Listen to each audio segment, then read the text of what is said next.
புதுச்சேரி மாநிலத்தில் நடைபெற இருக்கக்கூடிய சட்டமன்ற தேர்தலில் தேசிய ஜனநாயக கூட்டணியில் மாண்புமிகு கழகத்தினுடைய பொதுச் செயலாளர், தமிழகத்தின் முன்னாள் முதலமைச்சர், ஆற்றல் மிக்க எதிர்க்கட்சி தலைவர், புரட்சி தமிழர், மரியாதைக்குரிய அண்ணன் எடப்பாடியார் அவர்கள் அனைத்திந்திய அண்ணா திராவிட முன்னேற்ற கழகம் 2 சட்டமன்ற தொகுதிகளில் போட்டியிடுவதற்கான வாய்ப்பினை ஏற்படுத்தி கொடுத்தார். முதலில் புதுச்சேரி மாநில கழகத்தின் சார்பில் கழக பொதுச் செயலாளருக்கு நன்றி. 2 பேரில் உப்பளத்தில் நானும், உருளம்பேட்டை சட்டமன்ற தொகுதியில் சகோதரர் காந்தி அவர்களும் கழகத்தினுடைய வேட்பாளராக நாங்கள் 2 பேரும் போட்டிடுறோம். அதுக்காக பொதுச் செயலாளர் சந்தித்து எங்களுடைய நெஞ்சார்ந்த நன்றிகளை தெரிவித்தோம். பாண்டிச்சேரியில் அதிமுக போட்டியிடும் தொகுதிகள் எண்ணிக்கை குறைந்து கொண்டே வருதுன்னு சொல்லிட்டு ஒரு அப்படி இல்லை. ஒரு தேர்தல்னு சொல்லும் போது கூட்டணி கட்சிகளிடையே ஒரு ஏற்றம் இருக்க தான் செய்யும். இப்போ இந்த நேரத்தில் 2 சட்டமன்ற தொகுதியில் 2லையும் நாங்கள் வெற்றி பெறுவோம். வெற்றி பெற்றால் அங்கே அமையக்கூடிய தேசிய ஜனநாயக கூட்டணியில் நிச்சயமாக அதிமுக அமைச்சரவையில் இடம்பெறுவதற்கான வாய்ப்பினை எங்களுடைய கழகத்துடைய பொதுச் செயலாளர் அவர்கள் ஏற்படுத்தி கொடுப்பார். எப்படி இருக்கு அங்க தேர்தல்கள்? எப்படி இருக்கு? விஜய் நிச்சயமாக விஜய்னா 30 தொகுதியிலும் போட்டிடுறாரு. விஜய் தமிழக வெற்றி கழக தலைவர். தமிழக இவர கையில் நடிகரா? அது தெரியலைங்க. தமிழ்நாட்டில் தான் விஜய்ன்றீங்க, அங்க ஒன்றும் இல்லை. 30 தொகுதியில் அவங்களுடைய அது என்ன கட்சி சொன்னீங்க?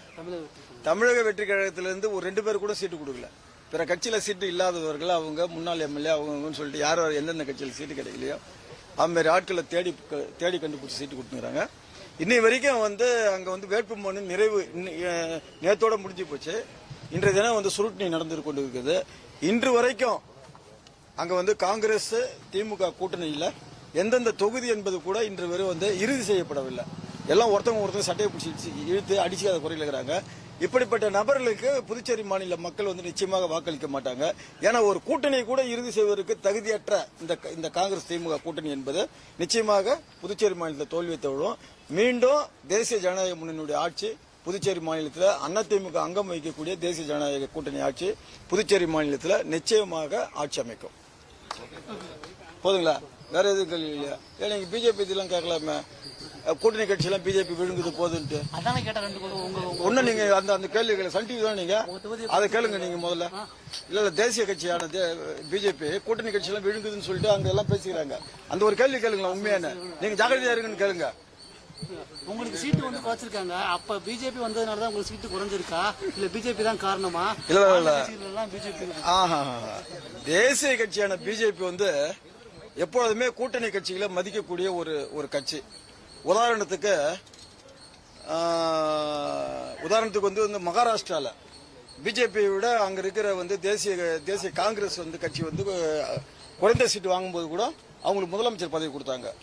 கடந்த சட்டமன்ற தேர்தலையும் வெறும் 55 இடத்துல போட்டியிட்ட நிதிஷ்குமார், வெறும் 55 தொகுதியில் வெற்றி பெற்ற நிதிஷ்குமார் அவரை மீண்டும் முதலமைச்சர் ஆக்குறது பிஜேபி தான். பிஜேபி அதிகப்படியான இடத்துல போட்டிட்டது. இப்ப கூட இந்த தேர்தலில் ஒரு 6 சீட்டு பிஜேபியோட குறைவா வாங்கியிருந்தாலும் அவரை முதலமைச்சர் ஆக்குறது பிஜேபி தான். ஆனால் தமிழ்நாட்டில் திராவிட முன்னேற்ற கழகத்துடைய தலைவராக இருக்கக்கூடிய ஸ்டாலின் அவர்கள் தங்களது கூட்டணி கட்சியிலே விழுங்கக்கூடிய ஒரு செயலில் ஈடுபட்டு வராரு. திராவிட முன்னேற்ற கழகத்தை எதிர்த்து உருவாக்கப்பட்ட மறுமலர்ச்சி திராவிட முன்னேற்ற கழகம் ஒரு தடவை எங்க கூட அதிமுக கூட அந்த கட்சி கூட்டணி வைக்கும் போது புரட்சித் தலைவர் அம்மா அவர்கள் 6 பாராளுமன்ற தொகுதியில் போட்டியிடுவதற்கு வாய்ப்பு கொடுத்தாங்க. அதுவும் அவருடைய சொந்த சின்னத்தில்.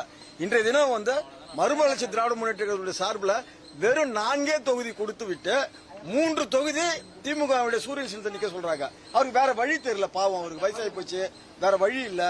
செவனேன்னு சொல்லிட்டு காலில் அந்த சீட்டு வாங்கி போறாங்க. அப்போ கூட்டணி கட்சியில் விழுங்கக்கூடிய கட்சி எது? திராவிட முன்னேற்ற கழகம். கூட்டணி கட்சியில் விழுங்கக்கூடிய கட்சி எது? திராவிட முன்னேற்ற கழகம். வருதுங்களா?